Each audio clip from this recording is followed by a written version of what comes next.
Dare I say, Derrik, we're back. Sorry, I'm still floating high on Cam Newton's resurgence in my hometown, Charlotte, North Carolina. But yeah, this is the Football Outsiders fantasy show, ready to talk the Week 11 waiver wire, which I think is going to feature Cam Newton pretty prominently. Derrik, what's going on? Derrik Klassen, our scouting expert at Football Outsiders, joining me to break it all down. How's it going, man? How could you not be excited? It's Cam Newton, man. Like, I'm not a Panthers fan, but I'm as big a Cam Newton fan as there probably is outside of Charlotte. So I'm as hyped as anybody. Yeah, I will say that I think probably a lot of people in the country laugh at the Panthers fans for being this into Cam Newton, especially at this point in his career, like 5 or 6 years after the Super Bowl. But I'll say from a fantasy perspective, I mean, he's a little bit more worthwhile of a topic of conversation. So we'll hit on that and others in the show. Before we get to the individual players to hit on, though, let me remind everyone that FO Plus is now on sale for just 99 cents a week for annual subscriptions. It's a limited time offer, so jump over to the site, grab your stats, analysis, fantasy, and betting information. You go to footballoutsiders.com/subscribe or follow the link in the description of the show to sign up. And again, we are live Monday through Friday, 1 to 2 p.m. Eastern time. You can ask us questions on Facebook, or you can watch us live on Twitch, Twitter, or YouTube. I think I had that order wrong. You ask us questions on YouTube, whatever. Watch us wherever you prefer, and you can get all of your questions answered. Derrik, before we get to Cam Newton, let's start with, I think, the most important waiver option for the week. That's A.J. Dillon of the Green Bay Packers. I'm suggesting a 41% FAB bid. I had this at 100%, but the breaking news with Aaron Jones's knee injury is that it's more of an MCL sprain than anything else, and that he may only miss a week or two. So it may be more of a short-term option, maybe not even bleeding into the fantasy playoffs. But I have to say, for however long Aaron Jones is going to miss, I feel like Dillon's going to have a ton of success in fantasy. He obviously did on Sunday, 21 carries, 66 yards, and 2 touchdowns, playing just about 49% of snaps because Jones made it about halfway through the game before he sprained his MCL. But Dillon is a big back. He's almost 250 pounds, kind of drafted in the mold of Derrick Henry, which is LaFleur's old team. He was OC for the team, the Titans, back in the day. So, I mean, you can kind of see how that could work out, especially with such a potent passing game. Do you feel like Dillon has that type of, top 10 fantasy running back upside? I think he can. I mean, one of the reasons is just I kind of trust what the Packers offense is becoming generally. Like, I trust LaFleur as a coach when they have a lot of their guys healthy, when the offensive line is a little bit more healthy. Like, I just trust the structure of what's going on there. But Dillon in particular is really, really impressive. I mean, he's one of the strongest runners in the league. And I think the difference to me between what Dillon is compared to what Henry is like, Henry kind of needs a couple of yards to like get going, and then once he does, he's obviously going to steamroll you, and he's kind of just the play's over. He gets to do what he wants. Dillon to me is the opposite, where like he has like maximum strength the moment he gets the ball, and he doesn't build up the same way that Henry does to me, but like he can bounce guys off immediately at the line of scrimmage. Like he just has an incredible way of powering through tacklers and stuff at the line of scrimmage and muscling out yards. I think that's why he's a really good, short yardage goal line back, even though they haven't used him that much to this point for whatever reason. I think with Aaron Jones's injury, he's obviously going to get a lot of opportunities in that sense. And then I think even when Jones comes back, like, I think it's entirely possible that they are just so impressed at what Dillon has done that he, I don't think his carries are going to fall that far even when they start splitting again. Yeah, so I mean, what you probably would expect to see with that type of a description of talent, 2.8 yards after contact per attempt since the start of last year. That's the 4th best among running backs with 50-plus carries. Nick Chubb, of course, is first, 3.1. J.K. Dobbins, Ronald Jones are second and third. I think Henry's maybe like 5th or 6th. So like he's in that class that you would expect given his size and his power in that respect. Aaron Jones has always done pretty well in yards after contact too. I know it doesn't seem like it would be the case with the build, but I think you're right in the respect that even if it's just to save Jones, especially now that he's suffered this injury, you're trying to kind of get him healthy through the real playoffs. It may be a good option to let Jones or to let Dillon get a little bit extra carries down the stretch here, maybe extra touchdown opportunities. But I'm still surprised by how versatile he is as a player. It's not just the build-up speed like you mentioned, but he's got 1.5 average yards after the catch plus. Since the start of last year, that's top 20 among running backs with 10-plus targets. He can kind of catch the ball out of the backfield, do some other stuff too. And like obviously in the short term, when he's getting all the touches, it's not going to really matter how many catches he gets for fantasy value as much. But when Jones comes back, it feels like he could be a flex value down the stretch, contributing a little bit more than just the goal line touches, right? Sorry, I think I hopped out there for a second. But yeah, I think the thing with Dillon is that he's not just like this power back and stuff. I think we've seen in moments that he's actually a really, really good pass catcher. Obviously doesn't work in space the same way that Jones can. But I think it's not like he's this complete like stone hands Leonard Fournette, completely useless in the passing game. I think he at least like clears the bar of whatever you need to be a functional running back. So I think this is like even less a situation where it's like these two running backs have these like perfectly complementing skill sets where one guy has to do all of these things, the other guy has to do all these other things. I think they both can kind of do a lot of the same things, and there's a lot of overlap in terms of they can both be on the field for whatever. And I think that's just really valuable for the Packers in the long run. Yeah, so as mentioned, Jones may only miss a week or two with an MCL sprain, but I'll point out that Clyde Edwards-Helaire is the big example of a back that sprained his MCL earlier in the year. That was back in week 5. We think he's going to return in week 11, but that's a 6-week absence. I get that there's different degrees of seriousness here, and so you would expect based on the news that Jones is on the milder side of that. But Dillon is clearly someone you should add in fantasy, even if you don't necessarily need him immediately, because this could end up being more than a 1 or 2 week stint as a top 10 running back. I would definitely spend it all. And as Useful Baker mentions in the YouTube chat, weeks of holding on to Dillon are finally going to pay off. I absolutely think they are. I think for the next few weeks at least, you're going to have a very useful fantasy option for you. All right, the moment we've been waiting for here, Derek, Cam Newton. We want to talk about it. I may be getting a little bit scared away with things here with the 36% FAB bid.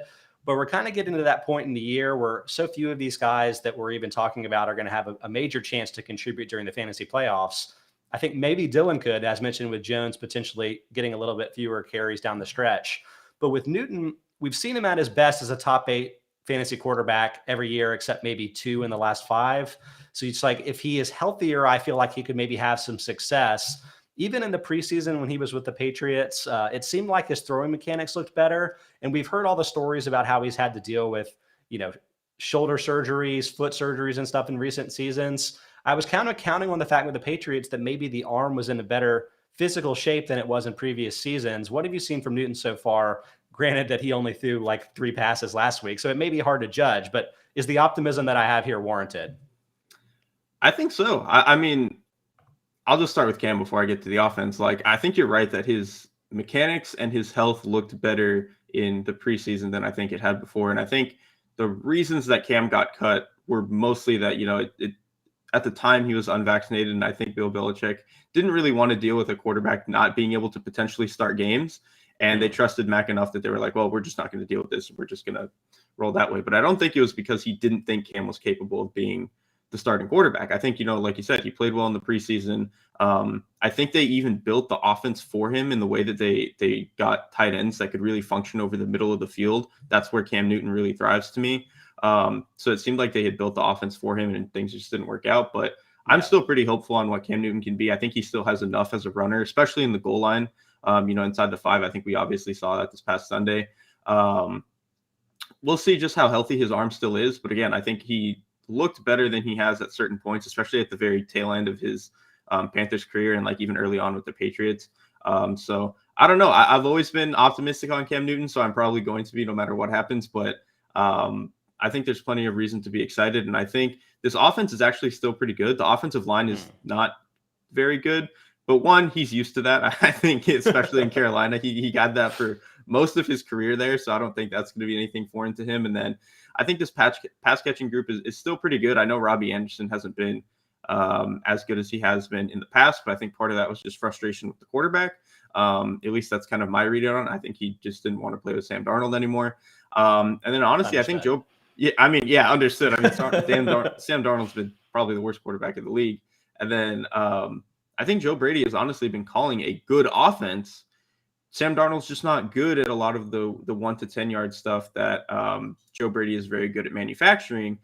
He just doesn't even see it. He doesn't even want to take it. Cam Newton sometimes has accuracy issues into that area, but he will take those throws when they're there.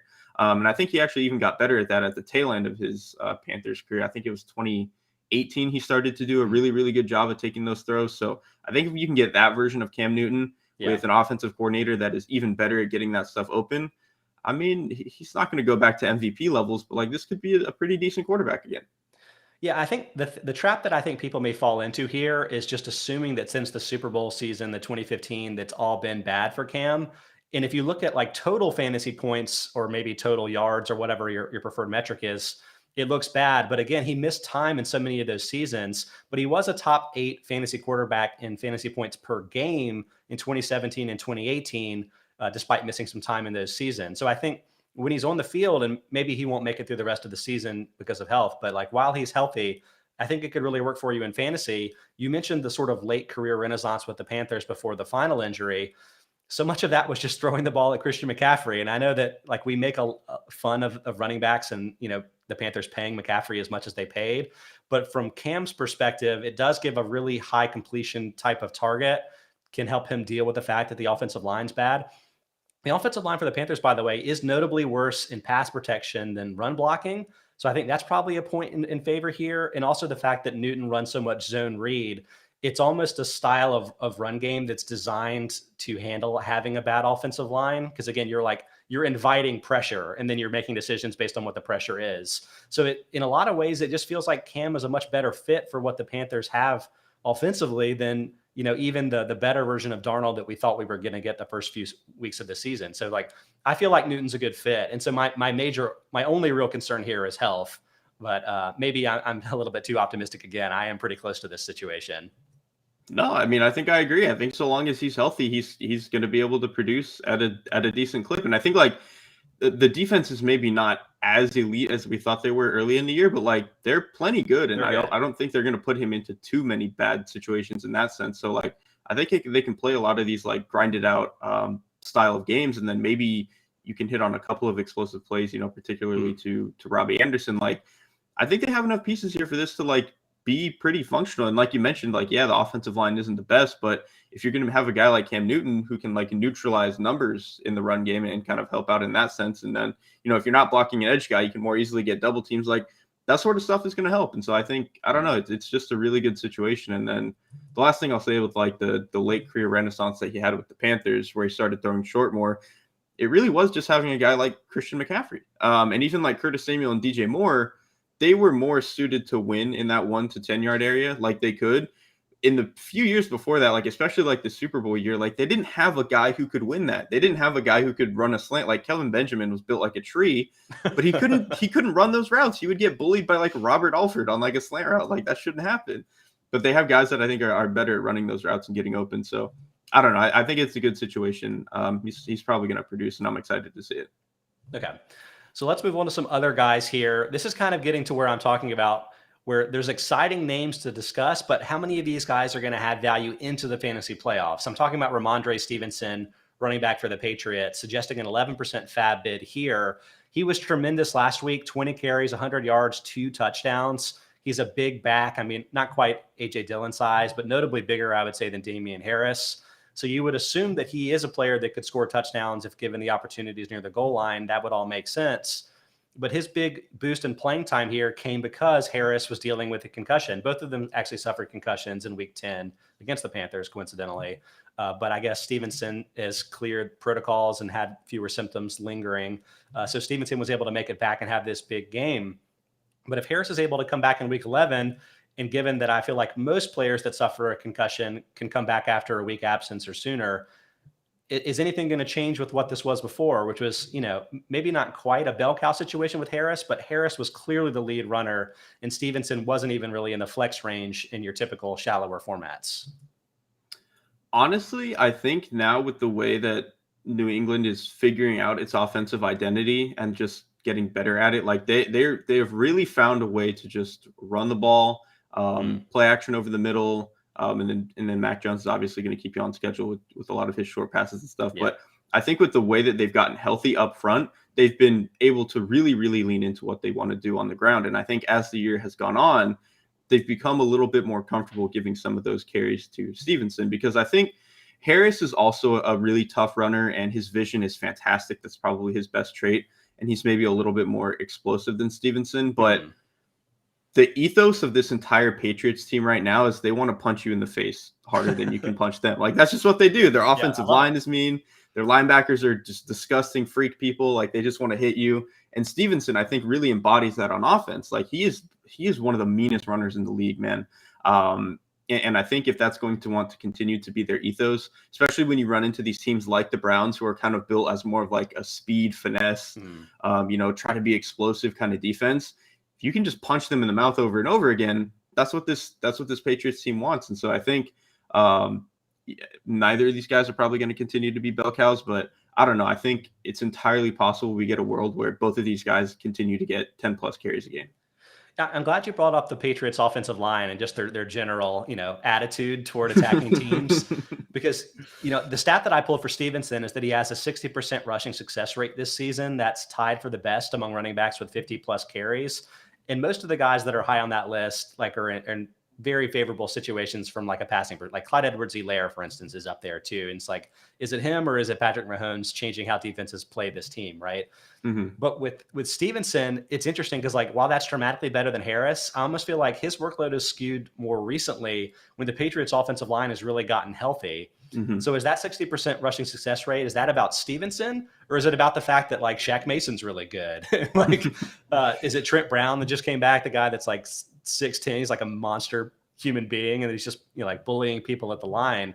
So Stevenson looks really good by the metrics, but I'm not sure that he's any better than Harris is, even though he's bigger. I'm not even sure he's better from an after contact perspective. I think they were tied going into the week at 2.0 yards after contact per attempt. I thought I'd updated those, but I don't know where those stats went.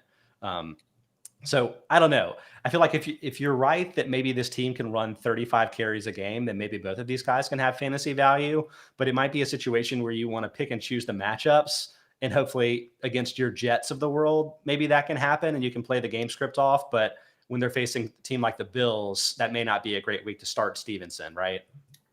Yeah, that's probably true. And I would say that Stevenson's numbers are probably slightly inflated by the fact that he's obviously gotten a lot more work behind the offensive line kind of figuring itself out, whereas obviously earlier in the year, when not even just the offensive line didn't have itself figured out, the offense as a whole did not have itself figured out.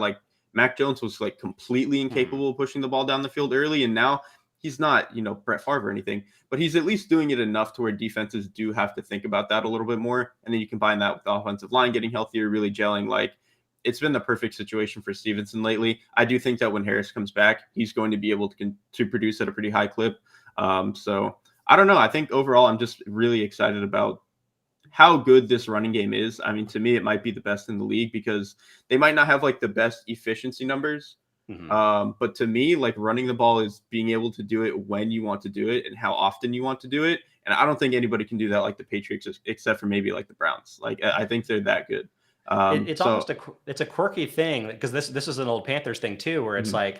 From a yard per play perspective, they're not going to be one of the best offenses in the league. But mm-hmm. you almost in an offense like that, you don't want to have the highest yards per play. What you want to do is consistently convert on new first downs and take 2 and 3 downs to do it. Because that way you extend those 10 to 15 play drives and really wear a defense out, which is it's weird. Your lower yard per plays in the first half can lead to better success toward the end of the game when you're trying to kind of salt it away.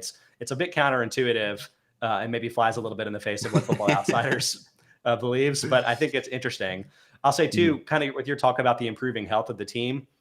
So I've said this a lot, but Harris had 10 carries for 10 yards combined in weeks, I think 3 and 4, facing the Buccaneers and Saints, both ranked in the top 4 in run defense DVOA. Well, this huge Stevenson game, that came against the number 5 run defense DVOA in the Browns. So it's this was a tough matchup. And I think it bodes really well for both players having a ton of fantasy value down the stretch here. Mm-hmm. All right, let's stick with the Patriots. We've got Hunter Henry here. I'm suggesting as a 10% FAB bid. Not a ton of volume this last week, 4 catches for 37 yards on 4 targets. And that came even though Jonnu Smith wasn't able to play this week. I think probably just a 1-week absence with a shoulder injury. But Henry's really jumped on the fantasy radars because he has 7 receiving touchdowns since week 4. Not surprisingly, that's the most among tight ends. It's 2 more than CJ Uzomah. It's actually, I think, tied for the most of all players. But 2, I've been really it's not just that he's getting lucky in a sense or that the Patriots are having unusual success. He's also top 5 in terms of expected touchdowns in that stretch too, looking at, depth from the end zone, how many air yards, that type of stuff. He's getting all these targets in the end zone, but he's up there with guys like Jamar Chase, Cooper Kupp, and Tyreek Hill. So it's not just that he's one of the better touchdown scorers at tight end. He's one of the better touchdown producers in football. It may not be the target volume, but do you think the touchdown totals can continue here, Derrik? I mean, I think so. Like, I think the thing is, like, this offense is probably not going to score from range very often anyway. Yeah. That's just not how they're built, and that's not really how Mac Jones is going to play. He's going to get the offense inside the 10, and they're going to either pound the rock or hit it to a tight end from there. I think that's part of the reason it took Jacoby Myers like 9 games this year to finally score a touchdown. Like, they just don't really score from range. It's just not what they do. And I think that bodes well for a guy like Hunter Henry. I think the thing that's really impressed me most, especially this past week, is like he caught like a corner or like a sail route that Mac Jones threw, and it was just a perfect ball. And I think if Mac Jones is going to continue to unlock this intermediate, tight window part of his game, he even had the ball to like Kendrick Bourne that was down the seam that like split 2 defenders. That was just absolutely insane. Like, if that part of his game is going to continue to unlock, Henry is probably the biggest beneficiary of that. I would think. And so I think that kind of bodes well for these next, 4 or 5 weeks or whatever, that he's going to maybe get a little bit more of a workload, even in that area, let alone what he's already been doing inside the 10 and stuff. Has it surprised you that Henry has emerged as the red zone threat? When, like, I felt like before the year, I would have thought Jonnu Smith was more the box out, like end zone guy, whereas Henry has the better, like, hands, soft skills and stuff that maybe would make him a better possession option. But Henry's really been the one more than anybody on the team that's been in the red zone option. Like, is that something that you can see in his game that makes sense to you? I think so. I think it especially makes sense with a guy like Mac Jones, because Hunter Henry is like a good athlete, but because he's not the best athlete, and the way that he wants to win is to kind of like sift in between the zone and just have like really strong hands, that sort of thing. I think because Mac Jones throws with such incredible timing and accuracy, that kind of unlocks Henry's skill set to work inside the 10. Interesting. And then as for Jonnu Smith, I think he's more just like a really, really good athlete. And they've kind of had issues knowing what they want to do with him in the offense. They've really made him like a big screen option. They've even put him in the backfield for certain things. So I think Jonnu Smith to me has become almost more of like a gadget tight end for the Patriots, which is like a really weird niche role. But I guess if anybody's going to do it, Bill Belichick's done it before with guys. So, I guess it kind of makes sense from that angle. That's very cool. All right. Well, I feel like there's some really good tight ends. I feel like you can probably add at this point from a fantasy perspective. We talked a lot about Pratt Freiermuth, Dan Arnold in recent weeks, but Henry would definitely be my choice to lead that list in touchdowns the rest of the way. So he was the one that jumps out to me as the best fantasy value. Why we wanted to highlight him this week for the Week 11 waiver wire. All right, some more guys to hit on here. Mark Ingram, running back for the Saints. We're down at that 2% FAB bid range here. I think we're talking about maybe short-term fill-ins, maybe handcuff type players to protect yourself, but not necessarily anybody we expect to have value in the fantasy playoffs. For Ingram, he did have a ton of value last week when Alvin Kamara wasn't able to play. Ingram was basically a bell cow, 85% snap share versus 6% for Dwayne Washington. Ingram had 14 carries and a touchdown, 4 catches and 61 yards on 7 targets as well. So, Derrik, is there any reason to suspect that Ingram won't be that going forward if Kamara misses time?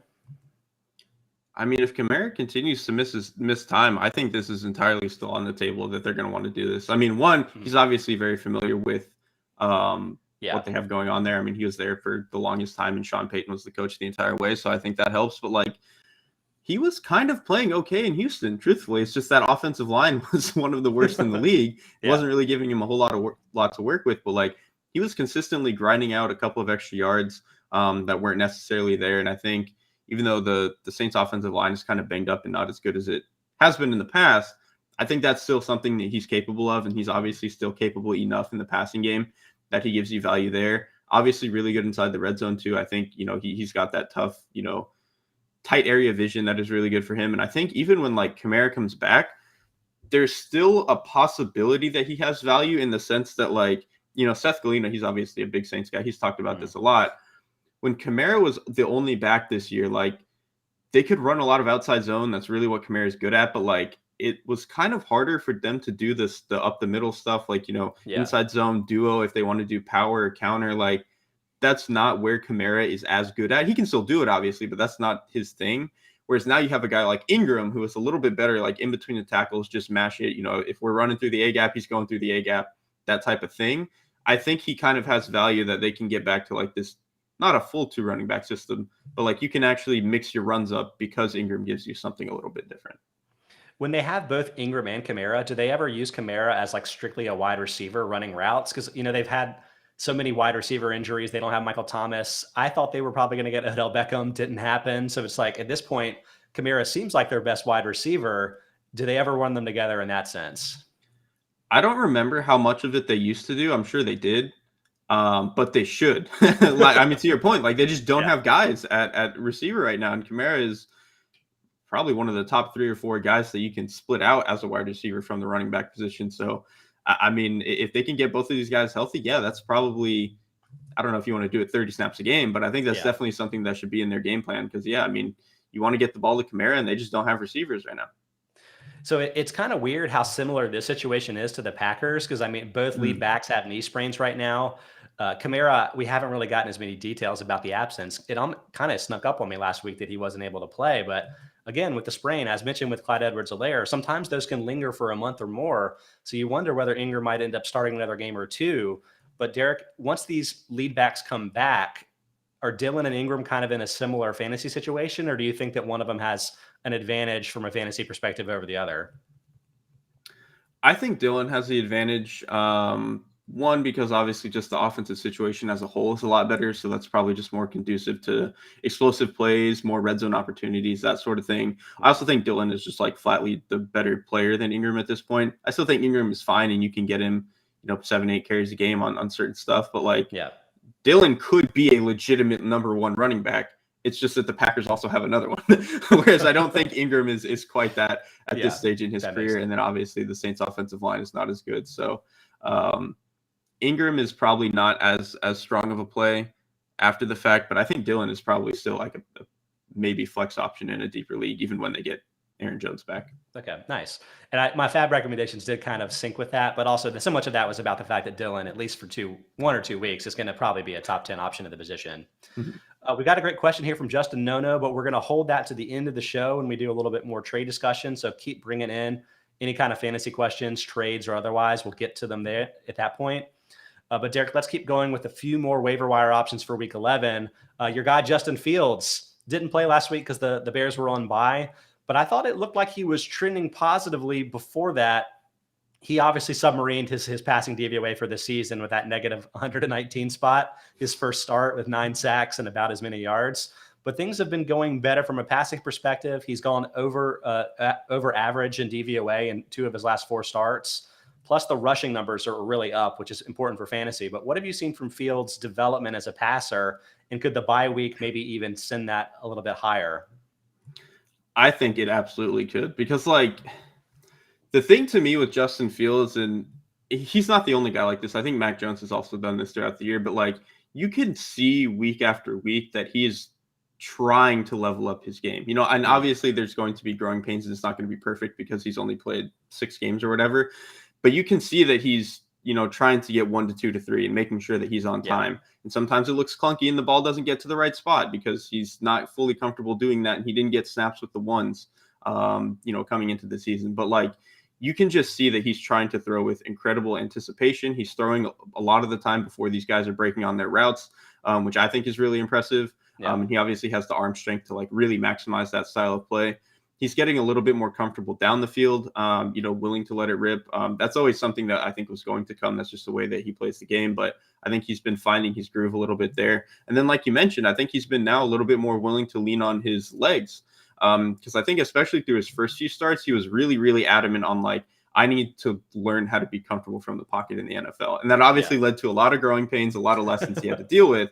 But now that I think he's gotten some of those under his belt, he's a little bit more okay, I can just take off and get 8 yards here. And I think he's obviously an incredible athlete. Some of the guys that he's outrun already on the edge is kind of insane. I think he's just, I don't know. I think he's really settling in. I still have questions about how good this, Bears offense is, but I think he's settling in. And I think we're seeing, why I think I was so excited on him coming in. Yeah. So here are his carries by start: 3, 3, and 3 his first 3 weeks. Obviously not very fantasy friendly, but then 6, 8, 10, and 8 his last 4. And he's had 16.5 fantasy points per game since week 7. That's the 17th highest among quarterbacks. To me, Cam Newton is probably the one that I would lean on from a fantasy perspective the rest of the season. But could Fields get to that place from a fantasy perspective by the fantasy playoffs?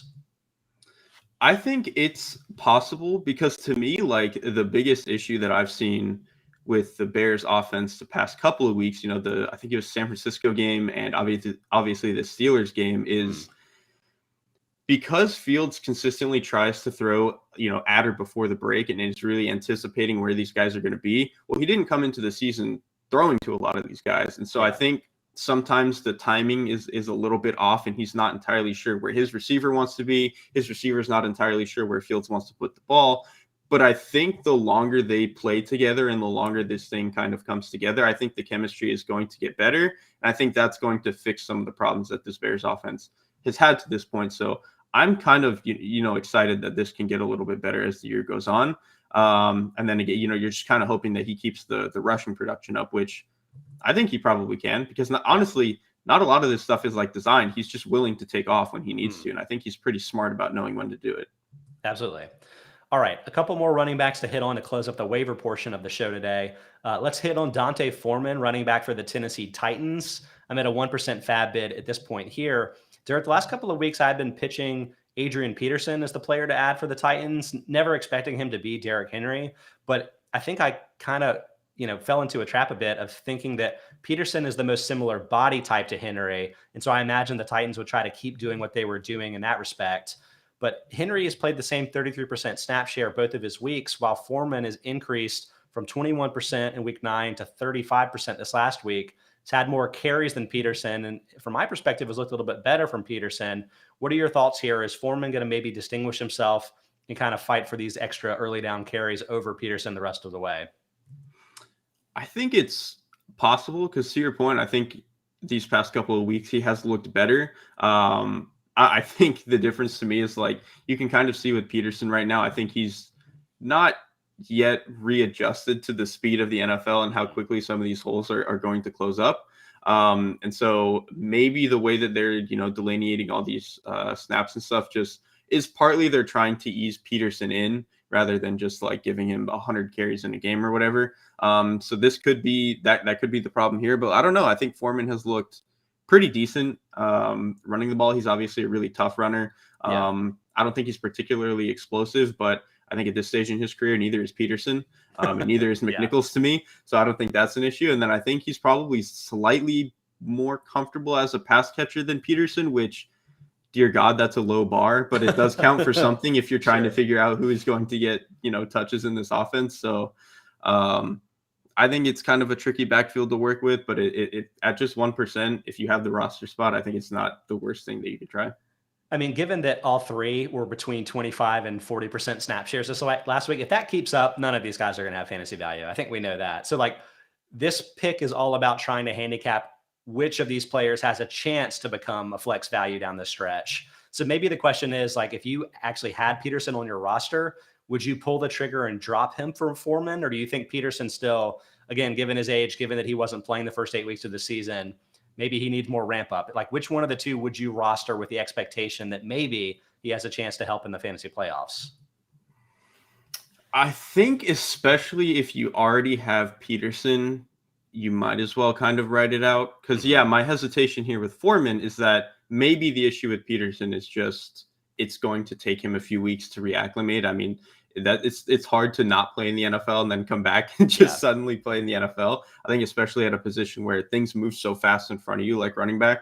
So I don't know. I guess I would like slightly lean Peterson here, but it's like 55-45 at this point. I'm not too confident either way. Yeah, which I mean, I think makes them both options to roster if you have the bench space to deal with. We're running out of bye week teams, so hopefully you'll get a little bit of extra bench space and maybe a player to speculate on going down the stretch here.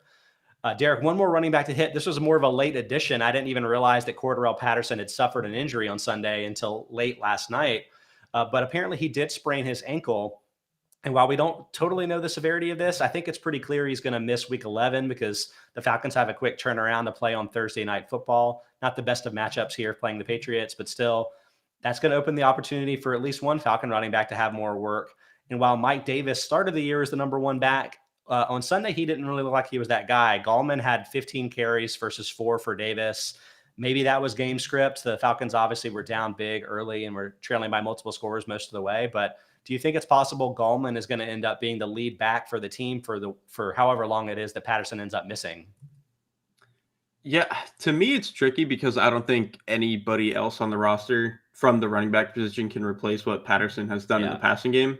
I don't think anybody would deny that. Davis obviously isn't going to do it, and I don't really think Gallman has that in his skill set, especially not as a guy who can split out. But Yeah.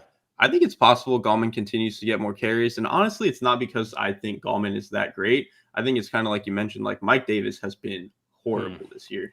Hate it for my guy. Yeah, it sucks because he's been fun at certain points in his career, but it just doesn't look like he has the juice right now. I think he's struggling to, see things well behind an offensive line that is still kind of gelling. I think they have a couple of decent pieces, but it's definitely not all there yet. So I think he's just not been very comfortable in this offense for whatever reason. And, I think Gallman might get carries just kind of on a, default basis of nobody else is good and nobody else is available. So we might as well give carries to Gallman. Yeah, to your point, Davis has the second worst rushing DVOA among qualified running backs this season. Not good. Hasn't reached 75 total yards so far this season and was kind of starting over Patterson for the first half of the year. Has been playing a good bit, but it just hasn't translated. I'm curious here because the Falcons have 3.89 adjusted line yards. That's the sixth worst. You mentioned that they're still kind of trying to find their rushing footing.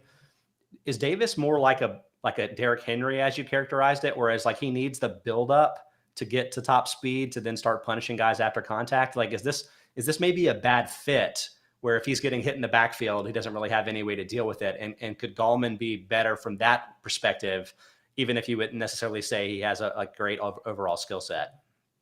Yeah, I think it's a little bit of that. I also think Mike Davis just doesn't have the vision or body type, in my opinion, to do very good work. When things are just kind of muddled up in front of him, I think he's definitely a guy who is more, once he can get to the second level, he's really good at bouncing guys off and making people really work to bring him down. I think Gallman is a little bit more conducive to kind of just jamming it forward and just getting what you can out of a play. I think also because he kind of has a skinnier body type, it can be a little bit easier for him to just shimmy through some of those holes and stuff. Yeah. So I think if you're going to be one of those, bigger type of bodies like Davis, you really, really have to have the vision and low running style of an Alex Collins, like we've talked about before. And I'm just not sold that Davis really has that. And like you mentioned, behind an offensive line that is sixth worst in adjusted line yards, you're not going to get a lot of clean opportunities. You're going to have to kind of just jam it and take, 3 yards when 3 yards are there. And I think Gallman is maybe a little bit more willing and able to do that. Yeah. So in my mind, Gallman may be worth a roster spot, but kind of your takeaway is mine here too, that Patterson was unique. He was top 7 in PPR points among running backs this season, but top 8 with a 14.6% target share. So much of his success came as a receiver. And I just don't really think either of these guys has that same skill set. So Gallman in a league where every running back with 10 carries, you've got to have him in fantasy. Yes. But from a general sense, I don't think I'm going to be itching to start him in your shallower leagues, even as a flex option. I just don't think the value is going to be there, even while Patterson misses a week or two or however long he's out.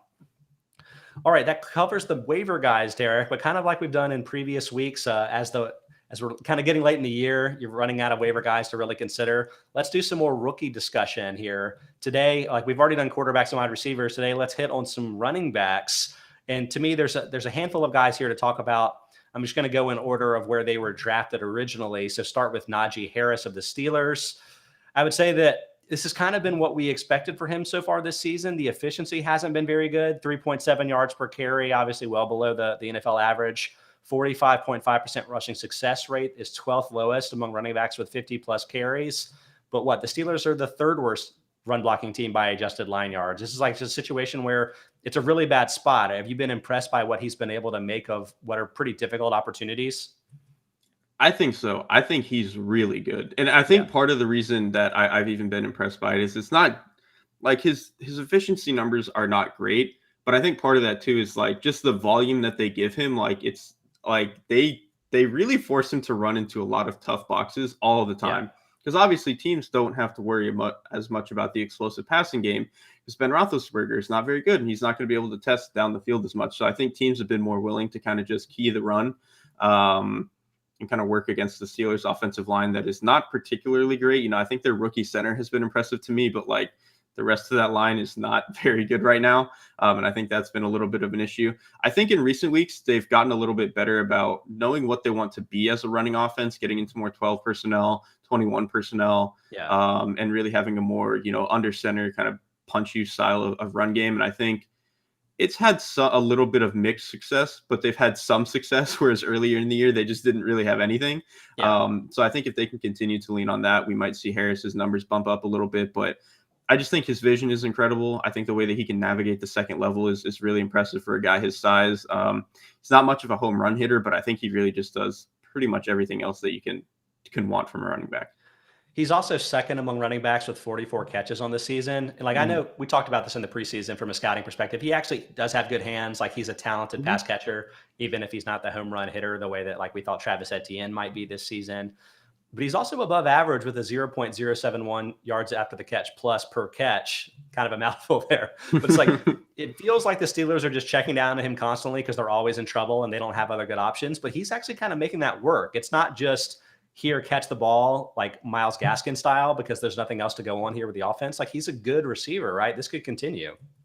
Absolutely. I mean, he's never really going to be a guy who you split out the way that we've seen Christian McCaffrey or whatever, but he is as reliable of a check down option as I think there is in the league because his hands have mostly been really good. He's had a couple of drops, but when you throw at him at the volume that you do as a rookie, that's just going to happen in my opinion. But I think his hands are mostly great. He has a really good feel for space. And obviously he's not the easiest guy to bring down. He might not be, Derrick Henry, but he's not the easiest guy to tackle, especially if you've only got, one cornerback trying to do it or whatever.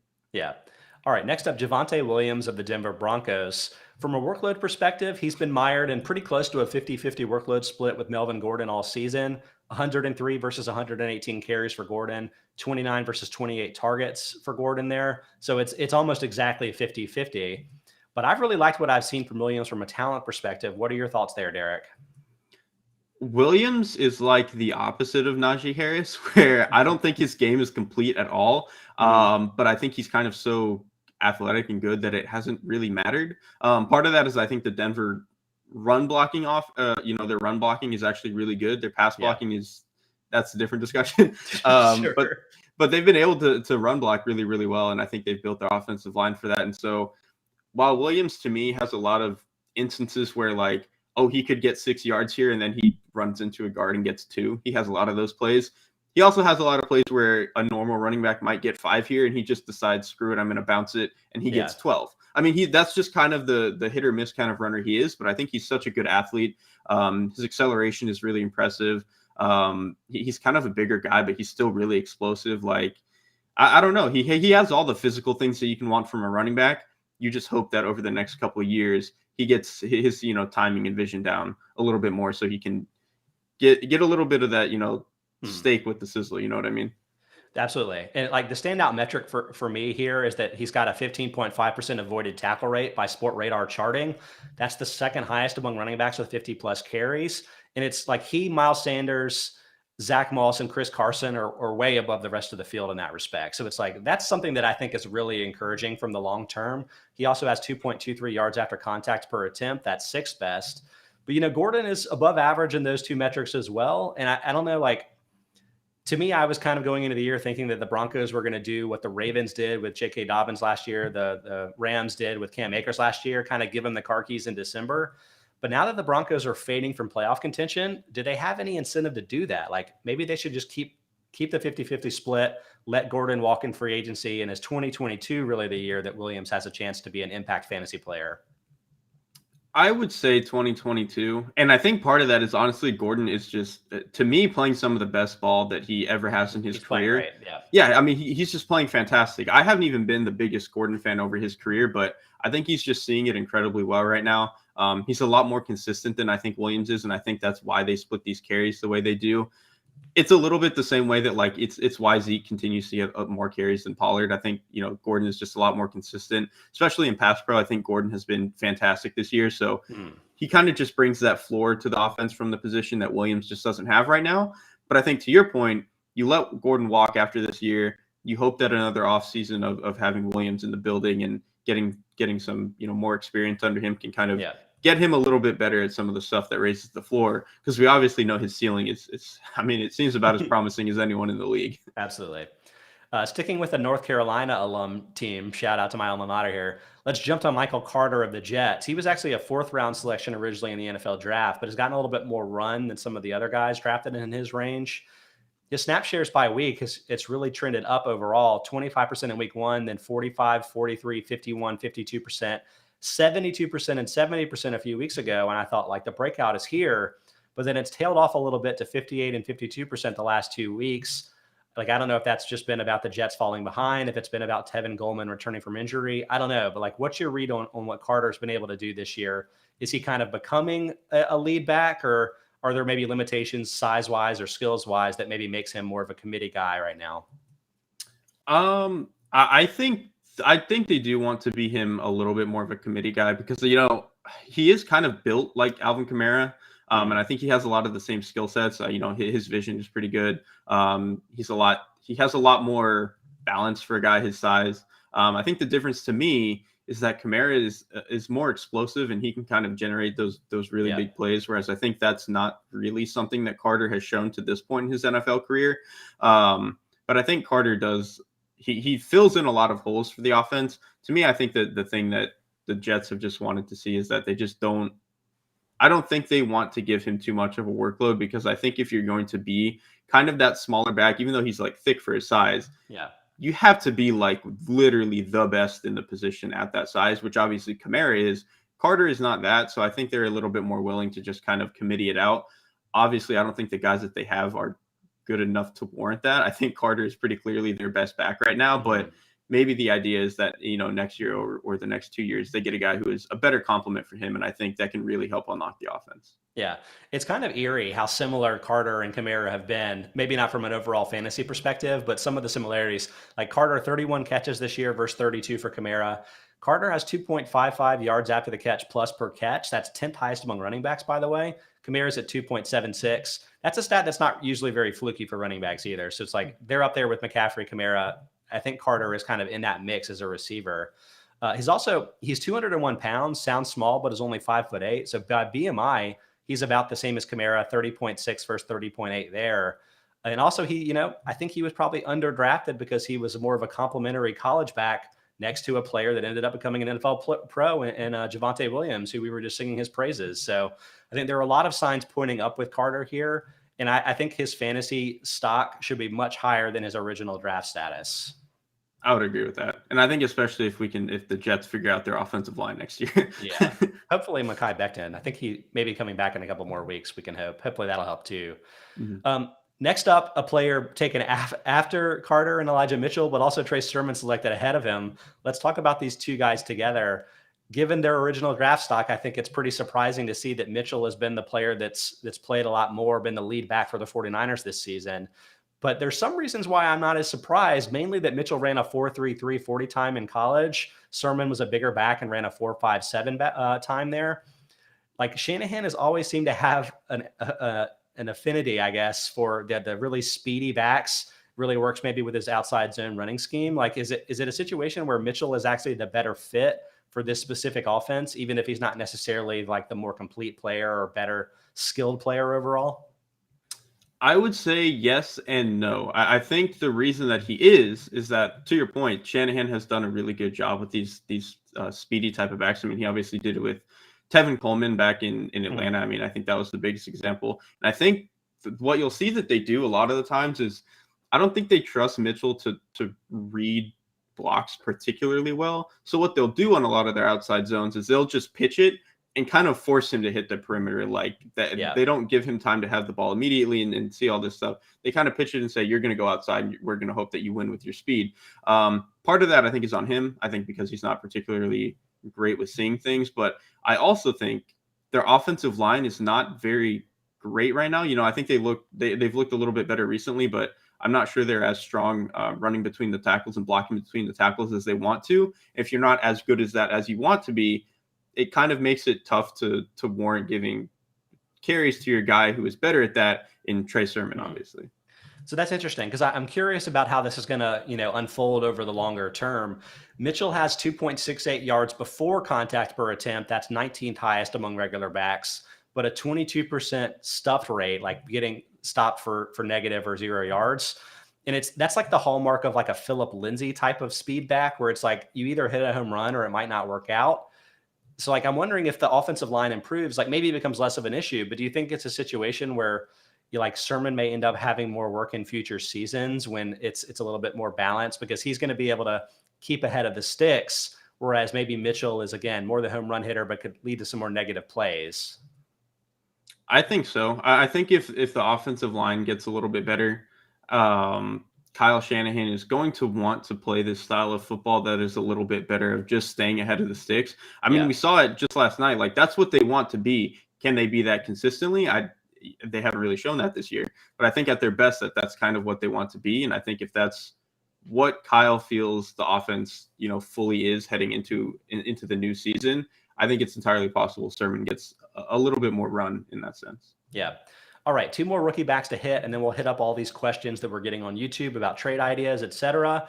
We've actually talked about this one previously in the show here, Rhamondre Stevenson and some possible waiver wire ad, in particular while Damian Harris is out. But Derrik, let's take this from a broader perspective too, because like we saw the Patriots move on from Sony Michel before they had to, liking that Harris gave them in the offense. Is there any risk, do you think, that Stevenson could do to Harris what Harris did to Sony Michel? I would say no because Harris is still good. I think Michel at the end of his Patriots career, I think was not particularly good. I think some of the injuries had really piled up on him. He just wasn't explosive the way that he was coming out of college. I think he was a good player at one point, and I think he's just not there anymore. Which I think Harris is still very much a good number one style of running back. So I think it's more just a situation where the Patriots now just have 2 good running backs and 2 bigger bodied running backs, which I think is really good for the style of play that they want. But, I mentioned earlier, I think Stevenson, of these rookies, other than Harris, might be my favorite to watch. I don't know if he's like the best, but I think just the violence that he runs with is just so it's just so much fun. I don't think it's like a 1-for-1 with Kareem Hunt, but like he has that weird balance to him that Kareem Hunt kind of has. And I think it's just really impressive. Yeah. All right, 1 more rookie back to hit. It's actually a guy that hasn't played as much in recent weeks and then was off last week, Khalil Herbert. But Herbert had a lot of fantasy success when David Montgomery was out. So I was curious what your thoughts are with him in the long term about whether he teased enough potential you think that he could be a future lead type of back. I think Montgomery has another maybe year on his contract, but this could change for the Bears if they think that Herbert's that kind of guy. I think he could be. I think he still needs to show more to me in the passing game. I think especially in pass pro, he kind of looked lost a lot of the time, which I think is why they were excited to get Montgomery back. I think he's better in that sense. So I think Herbert showed enough that he could be a lead back somewhere. I think for as long as Montgomery is in town, that's never going to happen. I think Montgomery is he's a lot tougher. I think their vision is similar both in terms of the way that they can squeeze a lot out of each play. I think Montgomery is probably a little bit better inside the 10 as well. Herbert's a great player. I do think he's going to be good. He could be a guy who you give 150, carries to in a season or whatever. But yeah, I think so long as Montgomery's there, it's not going to happen. If the Bears are inclined to not want to pay a running back, he's probably good enough that they wouldn't need to pay Montgomery. But I guess it just depends on what kind of money he's going to demand. Yeah. So like if you look at some of the more basic stats, these two have looked pretty similar in their efficiency, and it might have been a bit of a surprise to you to see Montgomery kind of retake a bell cow type of role in recent weeks, like 47.1% success rate for Herbert, 47.6 for Montgomery. It's pretty much the same. But I'll point out that Montgomery has been dramatically better in yards after contact per attempt. He's actually 4th behind Nick Chubb, Kareem Hunt, and Jonathan Taylor at the position this season. So I feel like it seems likely that Herbert has had the easier difficulty carries just because of how they've shaken out with blocking opponents, maybe related. And his yards per carry has actually regressed pretty heavily. He had 4.95 yards per carry weeks 5 to 7 during the breakout. It's fallen to 3.15 in weeks 8 and 9, facing the 49ers and Steelers in the top 10 in run defense DVOA. So it's kind of settled in that 4.3 range, which is good, but not great. And I feel like that maybe kind of better steers the expectations for him in the short term. I agree with you that I've loved his vision, and that's something that doesn't always show up in the metrics. Like, if he's avoiding contact entirely, then he's neither breaking tackles nor like pushing the pile to get yards after contact. So like there may be some sort of hidden success there that's not just the offensive line, but I still think Montgomery's a really good and really underrated player. So at least in the short term, I don't expect that Herbert's going to get a lot of run down the stretch this season. All right. So we've got some great questions here coming in on YouTube. I've mentioned before, but let me mention again that we're live Monday through Friday, 1 to 2 p.m. Eastern time. Some combination of Derrik, me, and guests doing fantasy content Tuesdays and Fridays. Aaron Schatz, Mike Tanier, and others doing regular Football Outsider stuff Monday, Wednesday, and Thursday. So hop on YouTube and ask us questions. Let's go back and see some of the trade questions people have. Justin Nono asks, would you trade A.J. Brown, James Conner, and Michael Carter for Stephon Diggs and Myles Gaskin? So I understand the impetus here, because I feel like Diggs stands out as probably the best fantasy value of this mix. But I'll point out that Diggs, despite having a really big week 10, his target share has declined pretty substantially from last year when he was like up there with the Tyreek Hill and Keenan Allens of the world. For me, he's more of a back-end wide receiver one, and maybe not dramatically better than where A.J. Brown is going to be the rest of the way with Julio Jones out. So I think that's more of kind of a close call. And like, I think that Connor and Carter are just dramatically better and like more valuable than Gaskin the rest of the way. I mean, I know Gaskin's going to have your PPR value, but those are better running backs in better situations. I think it's a no-brainer that you stick with Brown, Connor, and Carter. Do you feel differently at all there, Derrik? No, I feel pretty much the same way. And like Diggs's, target share isn't even his target share dropping isn't even because he's worse. They just have a better number 3. Like Sanders is just better than what they had last year, and that's kind of all that comes down to. So and I think Dawson Knox, I feel like, has really taken some steps for this year too. And maybe it hasn't led to a ton of targets, but it's led to a lot of red zone work. And so I feel like that's part of why Diggs's value has dropped a bit as well. Absolutely. All right, LeBron's Brain, great handle here on YouTube here. Should he trade TJ Hawkinson, Antonio Gibson, and Jerry Jeudy for Dalvin Cook and Dawson Knox? The big question here would be that, Cook is potentially dealing with the legal issues. Obviously, we aren't experts in that respect, but from what I understand, Cook's legal issues are all civil and non-criminal, which means he's not going to get put on the commissioner's exempt list until all of that legal stuff kind of works its way out, as best I can understand. So I think it's pretty likely that Cook is going to be playing in the NFL the rest of this season without any issues in that respect.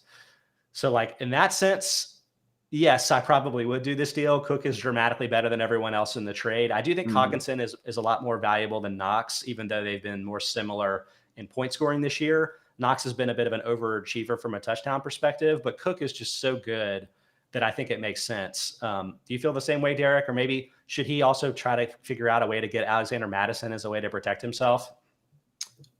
Maybe if you could do that, but I kind of still like the Cook and Knox side of this trade. And I like Hawkinson as a player, but Jared Goff just looks worse and worse. I think he's not going to get enough quality targets. Yeah, it's going to be David Blow. Yeah, I would hope at some point. All right, one more question here coming in from Kelvion. Would you trade Zeke and Terry McLaurin for DeAndre Hopkins and David Montgomery? Okay, so it's a wide receiver, running back. So we can take it one at a time. Between Zeke and David Montgomery, I feel like I prefer Zeke, and it may be more related to the quality of the offense around him. I think the Cowboys have been top 2 or so in adjusted line yards, really excellent run blocking. Having the great quarterback play, I think, is going to lead to some lighter boxes and easier opportunities. So I feel like even if I don't necessarily think Zeke is a way better player than Montgomery, I think from a fantasy perspective, he's much better. Starting there, what do you think, Derrik? I mean, I think I agree. The Denver game that the Cowboys had was kind of a blip. And even in that blip, the Cowboys are running the ball well. They just didn't get to do it a lot because the rest of the offense kind of was a disaster. So I think Zeke is definitely the better player here. Now, from the wide receiver side of things, I mean, it's almost the opposite for me. Honestly, Terry McLaurin, I think it's possible he's better than DeAndre Hopkins at this point in their respective careers, but the offense around him just isn't the same at all. And I just feel like McLaurin's really being held back with the quarterback play and everything else going on in Washington. So you feel like normally Hopkins would be the better value there. But the fact that Hopkins himself is dealing with a hamstring injury currently, the fact that Kyler Murray is out, I'm not sure he's going to play in week 11 either. And then the Cardinals are on bye in week 12. To me, I think McLaurin may have more value just because of the health and circumstances there, even if he's not the better player. And so for me, it all adds up to I'd rather have Zeke and Terry McLaurin. But do you feel any differently, Derrik? I think I might agree, or at least it's closer than I think. Like to me, the running back one is pretty handily Zeke, yeah. Whereas this one is a little bit more of a coin flip. But I'd be fine with siding with Terry just because, kind of like you mentioned, the circumstances are more attuned to Terry getting touches and stuff. I mean, the Cardinals just have too many other good guys. Kyler Murray's status is a little up in the air, whereas like Terry McLaurin is pretty clearly the best guy on his team, and I think that's going to help him out. All right, that wraps up today's waiver wire discussion and rookie running back roundup here. Derrik, thanks so much for participating as always. Tell everybody what you have going on this week and where they can catch all your great work. Yeah, I mean, I've got betting stuff over at Odds Checker going on, and then with Bleacher Report, I'm obviously doing our front seven grading for all of our NFL draft stuff. I think we're having another big board in the next couple of weeks where we're expanding it out from like top 100 to I think 175 or something like that. So yeah, look forward to that. Everybody check that out. Also, Derrik will be with me the rest of the way every Tuesday for these shows, so check that out. I'm actually going to be on with Mike Tanier and Brian Knowles tomorrow, subbing in for Aaron. So we'll be doing an Ask Me Anything. Get us all your questions on Twitter. I'm at Scott_Spratt. By the way, Derrik is at QB Class with a K. So get in all of your questions there. And before we run out, let me mention one more time that FO Plus is on sale for 99 cents a week for annual subscriptions. So head over to footballoutsiders.com/subscribe or follow the link in the description of the show. Thanks so much for sticking with us either on YouTube or whatever streaming platform you prefer, or if it's also after the fact on the Football Outsiders Podcast Network. We really appreciate you following and hopefully subscribing, and look forward to talking to you again tomorrow.